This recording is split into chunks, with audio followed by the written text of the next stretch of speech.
क्योंकि सिक्योरिटी के साथ साथ फायर और सेफ्टी का बहुत महत्वपूर्ण है और सिक्योरिटी का ही वर्क है जो कि हर तरीके से किसी भी संस्था को सुचारू रूप से सही प्रक्रिया देते हुए और उसको सेफ्टी देना। बात समझ रहे हैं? क्या देना? सेफ्टी देना, हर प्रकार से सेफ्टी, चाहे क्राउड कंट्रोल हो, चाहे फायर इंसिडेंट हो। और सेफ्टी में बहुत सारे पॉइंट है, जैसे ऑक्सीजन चल रही है। सबसे बड़ी बात क्या है कि ऑक्सीजन चल रही है, ऑक्सीजन लाइन में भी ध्यान रखना है आपको। यहाँ पर इलेक्ट्रिसिटी है, इलेक्ट्रिसिटी के ऊपर बहुत ध्यान रखना है। जिसकी ड्यूटी है, ड्यूटी के दौरान देखना है कोई अगर लाइट ब्लिप कर रही है, क्या कर रही है? ब्लिप कर रही है, तो उसको हल्के में मत लेना कि लाइट डिम हो रही, क्योंकि यहाँ पर ऑलरेडी हर चीज़ यहाँ पावरफुल जो है लगा हुआ है। ठीक है, जितना सिस्टम है तो लाइट को इतना वोल्टेज मिल रहा है यहाँ पर पर्याप्त कि उसको ब्लिप नहीं करना चाहिए। बात समझ रहे हो? वहाँ पर कारण क्या हो सकता है ब्लिप करने का? या तो वायरिंग का कमज़ोर होना, और या हो सकता है कि वो लाइट जो है हीट कर रही है। क्या कर रही है? हीट कर रही है। अगर जब ऐसे ब्लिप करेगी बार बार और लाइट हीट करेगी, वहाँ शॉर्ट सर्किट होने का खतरा बन जाएगा। हो सकता है कि अंदर फॉल सीलिंग के अंदर जो है शॉर्ट सर्किट हो रहा हो। छोटा शॉर्ट सर्किट हो रहा है तो स्मोक डिटेक्टर तो बताएगा नहीं है, स्मोक डिटेक्टर से पता नहीं चलेगा।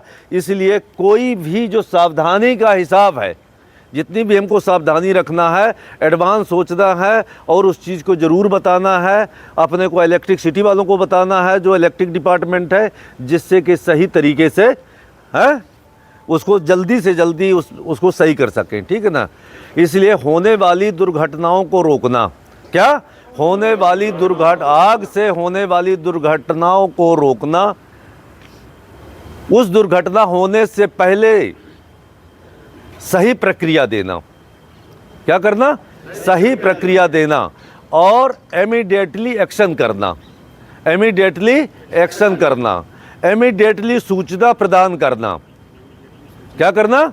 सूचना प्रदान करना और क्विक रिएक्शन करना, जल्दी से जल्दी वहाँ पर क्विक रिएक्शन करना। क्विक माने बहुत जल्दी से, इसका जहाँ इंसिडेंट होने की संभावना है वहाँ पर अपने को क्या करना है? रिएक्शन करना है। क्या देना है? रिएक्शन देना है। तो हम बड़े से बड़े हादसे से निपट सकते हैं। क्या हो सकते हैं? बड़े से बड़े हादसे से निपट सकते हैं। हमको हमारा जो एम है, एम ये है यहाँ पर कि हमको जीरो एक्सीडेंट, क्या जीरो इंसिडेंट का एम है कि कोई भी खतरा होने से पहले खतरा को भांप लेना और उस खतरे में सही प्रक्रिया प्रदान करना। यही हमारी सबकी रिस्पॉन्सिबिलिटी है। क्या है? यही सब हमारी सबकी रिस्पॉन्सिबिलिटी है। ठीक है? तो गौर से करना। अभी प्राय ट्रेनिंग एक ऐसी चीज़ है कि अगर उस ट्रेनिंग को आप हमेशा करते रहेंगे तो आपकी याददाश्त और होने वाले हादसे में, इंसिडेंट में सही प्रक्रिया दे सकते हैं। अगर आपकी ट्रेनिंग जो है बीच में छोड़ देते हैं तो उसी प्रकार से जो है आपको प्रक्रिया देने में दिक्कत आएगी। बात समझ रहे हैं ना? इसलिए जो है क्विक रिएक्शन करें, हमेशा जो है ट्रेनिंग होती रहना चाहिए, जिससे कि अवेयरनेस दिमाग में बनी रहे। ठीक है? सबसे पहले हम लेते हैं इस फायर एक्सटिंग्विशर को। ये फायर एक्सटिंग्विशर कौन सा है? ऑलरेडी फायर एक्सटिंग्विशर में लिखा हुआ है, ये fire extinguisher ABC dry powder. क्या है? ABC, इसमें क्या है? ड्राई पाउडर है। ठीक है? DCB इसको कहते हैं। ठीक है? बात समझ रहे हो? तो इसका जो है काम क्या है, ये कितने प्रकार की आग में इसका इस्तेमाल कर सकते हैं? क्लासिफिकेशन में क्लास A, क्लास B और क्लास C, 3 प्रकार की। अब हम समझते हैं क्लास A क्या है, क्लास B क्या है और क्लास C क्या है।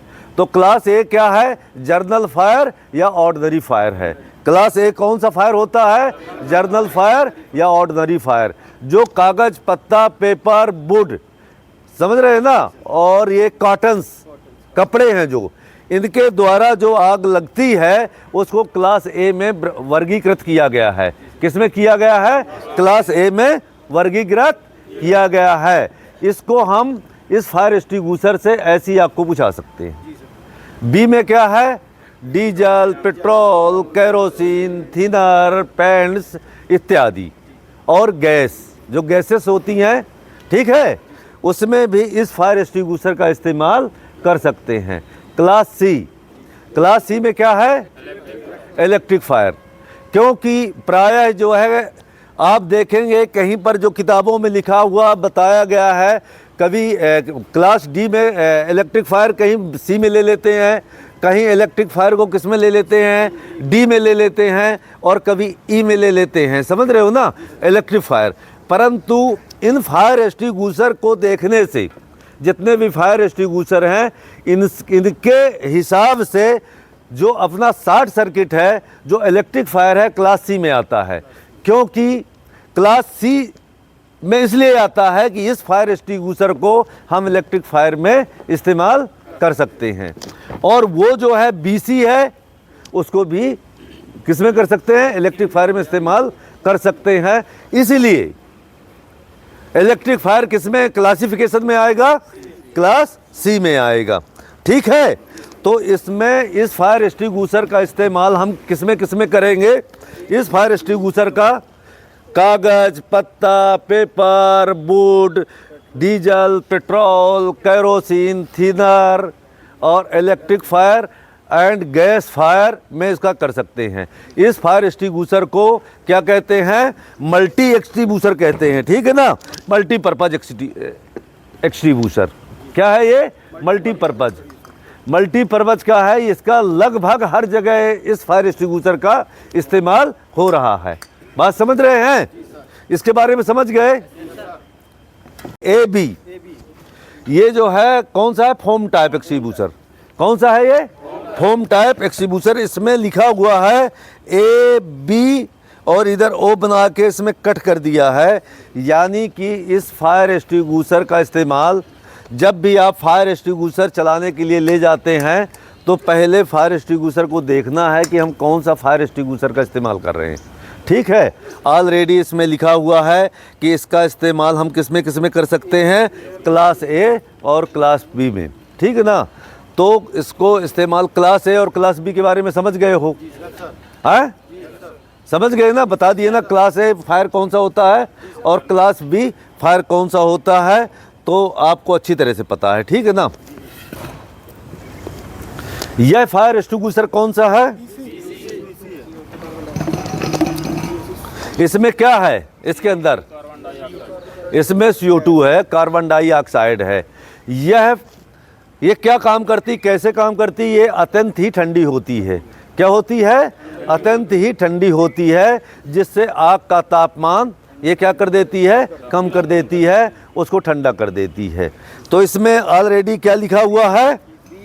बी और सी। इसका मतलब इसको क्लास ए में इसका इस्तेमाल नहीं करना।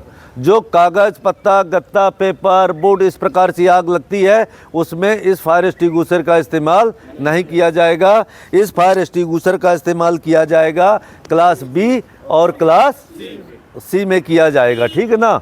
तो आप क्लास बी के बारे में हमने बता दिया है, क्लास बी में कौन सी आग आती है, किस प्रकार से लगी हुई आग आती है, और क्लास सी में कौन सा आग आती है।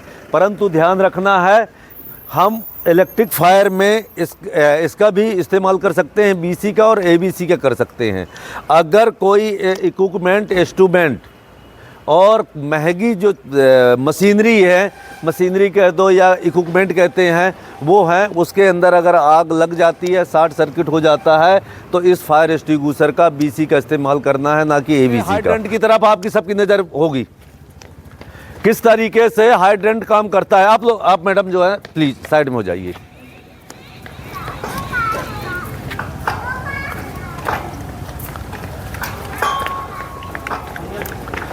अभी देखेंगे हम लोग कि अभी हमारे जो पंप हाउस का जो सिस्टम है, ये ऑटो में है। किस में है? ऑटो में है। और किस प्रकार से अभी हमने कोई इंजन मोटर स्टार्ट करने के लिए नहीं गए पंप हाउस में, और यहीं से हम हाइड्रेंट ऑपरेशन करेंगे। हाँ, पहले तुम रेडी बोलो, तैयार हो? अरे भैया, उसके पीठ में हाथ मारो और उसको रेडी बोलो। आग। बोलो तेज से ऑन।